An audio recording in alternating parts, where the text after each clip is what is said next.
Marcos 2,18 diz assim: os discípulos de João e os fariseus estavam jejuando. Algumas pessoas vieram a Jesus e lhes perguntaram: que os discípulos de João e os dos fariseus jejuam e os teus não? Jesus respondeu: como podem os convidados do noivo jejuar enquanto este está com eles? Não podem enquanto têm consigo. Mas virão dias quando o noivo lhes será tirado, e nesse também jejuarão. Ninguém põe remendo de pano novo em roupa velha, pois o remendo forçará a roupa, tornando pior o seu rasgo. Ninguém põe vinho novo em vasilhas de couro velha. Se o fizer, o vinho arrebentará a vasilha, e tanto o vinho quanto as vasilhas se estragarão. Ao contrário, põe-se vinho novo em vasilhas de couro nova. Bom, Jesus ele continua aqui, né, a falar sobre esse relacionamento, essa transição do judaísmo para o cristianismo. E ele fala sobre essa estrutura de legalismo nesse texto.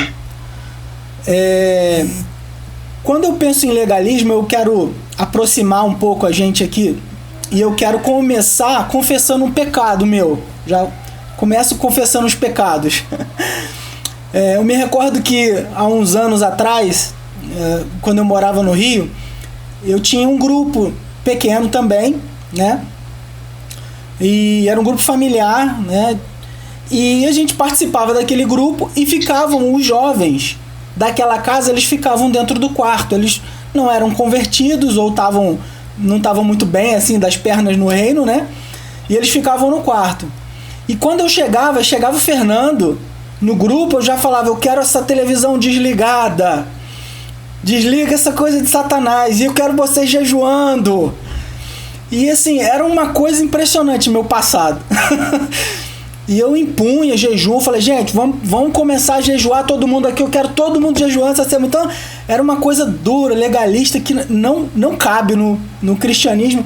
E eu me lembro que depois que isso passaram-se alguns anos, eu retornei na casa desse pessoal e eu fui lá para poder pedir perdão para eles por causa dessa dureza, né? Pensa no cara duro, Fernando. E esse texto aqui, Jesus ele é questionado por que os discípulos dele não estão jejuando. Por que os discípulos dele não jejuam e os discípulos de João Batista e os discípulos dos fariseus, eles jejuam? Então o jejum no Antigo Testamento ele está relacionado com motivações para quebrantamento, problemas de calamidade pública, arrependimento. E o sentido do jejum era tirar aquela nossa necessidade mais básica, que é a alimentação, para que a gente se volte para Deus, né? Retira a nossa necessidade mais básica, alimentação, vestir, no caso aqui a alimentação durante um período, né? Mas estou falando sobre questões básicas da nossa vida. Então o mais básico que a gente precisa para sobreviver é se alimentar. E aí o sujeito ele começa a ver que a necessidade dele de se voltar para Deus, né? Em resumo, é isso. E os fariseus, numa tradição rabínica, de tradição oral, eles começaram a acrescentar algumas questões dentro desse jejum. Por exemplo, jejuar mais de uma vez, 2, 3 por semana. E a gente vai ver essa figura lá em Lucas também, quando fala sobre o publicano e o fariseu. Lembra do publicano e o fariseu? Quando um está do lado do outro, e aí o fariseu diz: Senhor, graças a Deus eu não sou como este aqui, e bate no peito e diz, jejuo 2 vezes por semana, dou o dízimo. E ele traz para si essa glória, né, legalista, porque ele pratica todas aquelas regras que estava excedendo inclusive a lei.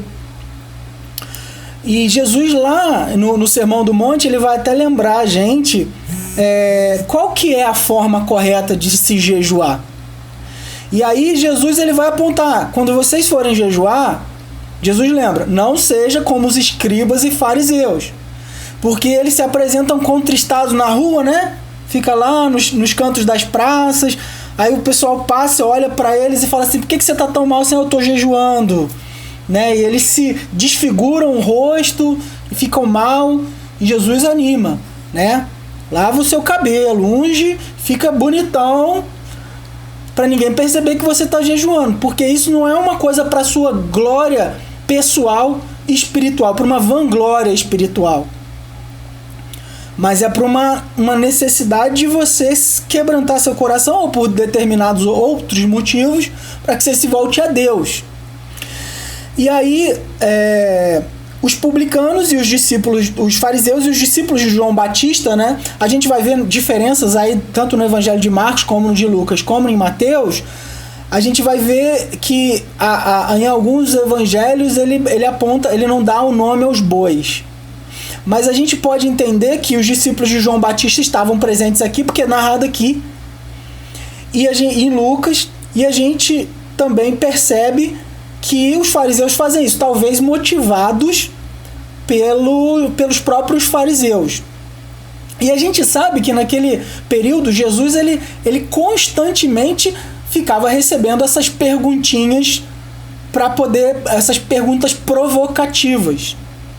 Eles não estavam perguntando exatamente para entender por que os discípulos dele não estavam jejuando, mas era uma tentativa de provocar. E obviamente, se o exemplo de espiritualidade que estava acima de tudo, né, no período que era dos escribas, dos fariseus, e aqui ele acrescenta os discípulos de João Batista, como que esse homem é um homem de Deus, se ele não tem, os próprios discípulos dele não estão jejuando?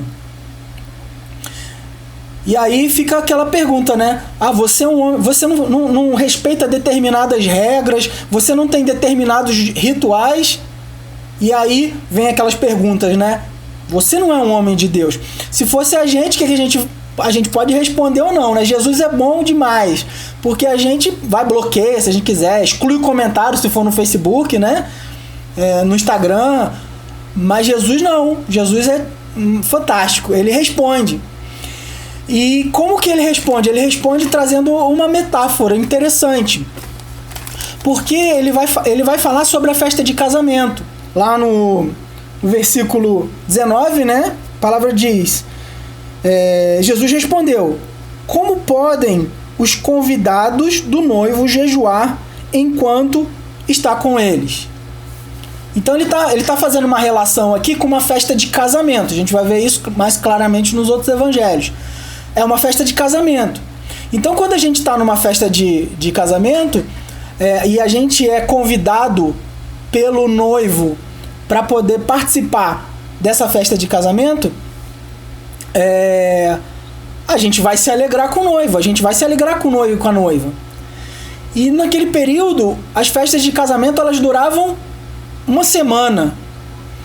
Muita comida, muita bebida, muita festa. Então, 7 dias de festas. Imagina, a gente vai ser convidado para uma festa de casamento e a gente vai para essa festa de casamento em jejum. Era mais ou menos isso que Jesus estava falando. Não faz o menor sentido. Eu saí para uma festa de casamento, eu vou chegar lá, eu vou comer o bolinho, eu vou comer o salgadinho, eu vou tomar o vinho, né? O suco de uva, né? Aquele que não é fermentado, né? Então, Jesus está dizendo isso. Como que pode? Vocês estão num período que é um período, meus discípulos estão num período de festa. Não está falando aqui somente dos 12, né? É um período de festa. porque o noivo está com eles. O noivo permanece com eles. Aí Jesus lembra a eles que haverá um momento que o noivo será retirado. Nesse dia, então, jejuarão.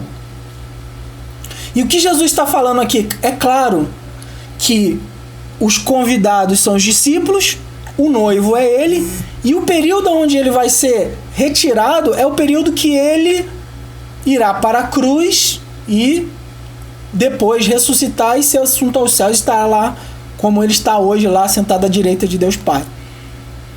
Nesse momento, então, vocês jejuarão. Então, o jejum, ele não é uma obrigação para o cristão, mas também não é algo proibido, né? Porque eu já vi pessoas também dizendo que o jejum é proibido. O cristão não pode jejuar porque jejum é coisa do Antigo Testamento. E aí constrói uma doutrina em cima disso e há confusões aí. Então Jesus ele não está dizendo isso. Jesus, pelo contrário, ele está dizendo que depois, no período em que o noivo for tirado deles, então vocês jejuarão. E aí a gente vai ver que no Novo, Paulo fala sobre jejum, né? Muitas vezes em perseguição, muitas vezes em jejum, muitas vezes sem dormir, né? Paulo vai reforçar isso. Em Atos dos Apóstolos a gente vai ver discípulos mencionando sobre jejuns. Então o jejum é uma prática do cristão. E aí, só que tem um critério. Qual que é o critério? Não fazer aquilo para a sua glória, para a glória própria, e não é uma obrigação. Não é algo que você deve obrigar, como o Fernando fez há uns 15 anos atrás, ou como os fariseus e os rabinos, na tradição oral, faziam com os religiosos da época de Jesus. E aí ele traz uma outra figura aqui, falando sobre colocar o remendo de um vestido novo, de uma roupa nova. Imagina, você tem uma roupa novinha, e a sua roupa velha, que você gosta muito daquela roupa, aquela roupa ela já entra no seu corpo assim, ela tá mais adequada, mais flexível, já encolheu. Só que você tem uma nova. A nova, ela tá durinha ali, ela tá ainda saiu da fábrica, né? Então, e aí a pessoa fala assim: não, é a mesma cor, mas eu gosto daquela roupa antiga. Então eu vou cortar um pedaço dessa minha roupa nova e vou costurar na roupa antiga. E o que vai acontecer? Quando começar a lavar, não tem a mesma flexibilidade, não tem a mesma forma de você lidar com tecidos diferentes, e vai estragar. Você vai estragar a sua roupa antiga, seu casacão, sua camisa, sua calça antiga, e você vai estragar a nova também. Vai estragar as duas. E aí Jesus vai trazer a outra figura, que é a figura do vinho novo colocado em odres velhos, né? O odre, todos nós sabemos, imagino, que é uma embalagem de couro, né? Que se mantinha os vinhos guardados ali. Então um vinho, uma embalagem dessa, um odre desse antigo, ele já perdia também muito da sua flexibilidade, ele já endurecia, ele já estava sendo utilizado. Então o que você vai fazer? Se você for pegar um vinho novo, e a gente sabe que os vinhos mais antigos são os melhores, né? Mas aqui ele não está falando sobre o vinho, a qualidade do vinho que ele vai colocar ali, se é novo ou não, mas o vinho que ele vai ser guardado. Vamos guardar um vinho que esse é o novo, precisa de uma embalagem nova. Porque se você colocar numa embalagem antiga, esse vinho ele pode romper. Por quê? Porque ele tem aquele processo de dilatação do odre, e é bem possível que esse odre que é antigo não vá resistir a esse vinho novo. Então a gente observa que está tudo ligado. Tudo está ligado. Uma estrutura religiosa antiga e se encontrando com uma estrutura religiosa do reino de Deus. Duas coisas acabam se chocando. Aquela religiosidade de cumprir leis, então regras construídas, e Jesus está mostrando aqui que essas regras elas não cabem dentro do cristianismo. O Antigo Testamento, ele é o conhecimento de Deus no Antigo Testamento é progressivo. Muitas coisas que tem no Antigo Testamento são sombras, como diz Paulo, das coisas que viriam no período da plenitude, que é quando Cristo viria à Terra. Então, muitas coisas que a gente vê no Antigo Testamento, né, porque também já tem o Marcion, o seguidor de Marcião lá, que vai querer jogar o Antigo Testamento no lixo, não é isso? Mas é que o Antigo Testamento, a Antiga Aliança, ela está apontando para algo maior que vem sendo revelado progressivamente. E é interessante a gente pensar que hoje a gente tem muito mais conhecimento que Davi, né? Porque Davi não conheceu a Cristo, não viu a Cristo. A gente tem muito mais conhecimento que Sansão, muito mais conhecimento que alguns profetas. Então essa progressão chegou à sua plenitude. Então é um novo tempo. Então o cristianismo ele não cabe dessa estrutura rígida. E é por isso que Paulo, ele vai lá em Gálatas. É interessante que na introdução da maioria das cartas de Paulo, não sei se vocês observaram isso, que Paulo sempre, uma linguagem popular, ele assopra e morde, né? Ele não morde e assopra, ele assopra e morde, né? Ele faz a introdução, vocês de Tessalônica fala das qualidades deles, né? Elogia e depois começa a carta ou a epístola. E aí ele vai, na maioria das cartas ele está fazendo isso. É interessante que em Gálatas ele não faz isso. Ele já começa falando, eu estou impressionado que vocês já estão passando desse evangelho para um outro evangelho. Paulo ele parece estar meio estressado. Por quê? Porque eles estão querendo voltar a viver naquela estrutura dura de novo. Hebreus é a mesma coisa. Escrito aos Hebreus, era um período de perseguição, um período de dificuldades, e o escritor de Hebreus, ele escreve aquela carta motivando os cristãos a não retornarem para o judaísmo.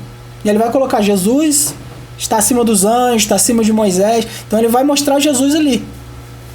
Então essa estrutura é uma estrutura que, dentro daquilo que Jesus está ensinando, o odre velho e o remendo é o judaísmo. É aquela antiga religião, é aquela questão endurecida. E o vinho novo é o reino de Deus. E aí, trazendo para a nossa realidade, existe sempre uma tentação minha, eu não sei se vocês já caíram nessa armadilha, né? Mas existe sempre uma tentação da gente criar conjunto de regras, né? Passo 1, passo 2, passo 3, e criar aquele modelo e querer encaixar aquilo na vida de todo mundo. E não é assim, não é isso que o Evangelho ensina. Obviamente que a gente tem mandamentos, né? Existem mandamentos, existem conselhos e existem opiniões, né? Mas existem mandamentos. Não matarás, não matarás. Não roubarás, não roubarás. Não adulterarás, não adulterarás. Pronto, fechado. Né? Não dará falso testemunho. Não negocie com isso. Mas tem aquelas questões periféricas, né? Como diz Agostinho, Wesley depois ele reforça isso, né? No essencial, unidade. Todo mundo cumpre aí o essencial. No não essencial existe uma diversidade. Em tudo, amor. Essa é uma frase interessante e essência do cristianismo. No essencial, unidade. No não essencial, diversidade. Em tudo, amor. E assim, o desafio pastoral que eu sempre coloco é um desafio pastoral para a gente mesmo. Porque normalmente a gente quer sempre também olhar o outro que diz, o outro da outra igreja que tem o cabelão, que só pode andar com aquele cabelo compridão, o outro da outra igreja, ou o outro que come só legumes. Então a gente tem essa tendência, mas eu acho que o desafio pra gente é a gente olhar para nós mesmos e começar a observar se não existe um pouco dessa dureza legalista em nós também. Eu falo para vocês que eu batalho contra isso, né? Eu tento achar aí uma via média para poder vencer essas batalhas, né, internas, que é fruto da minha natureza pecaminosa. Então, Jesus ele deixa claro que há necessidade de mudanças. E a necessidade de mudanças para a nossa vida é diária. E eu acho que a gente pode aproveitar, né? Podemos, né? Eu falo para mim, né?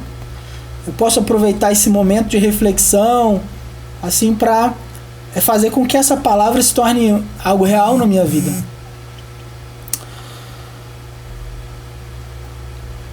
Era isso que eu queria partilhar com vocês, meus irmãos.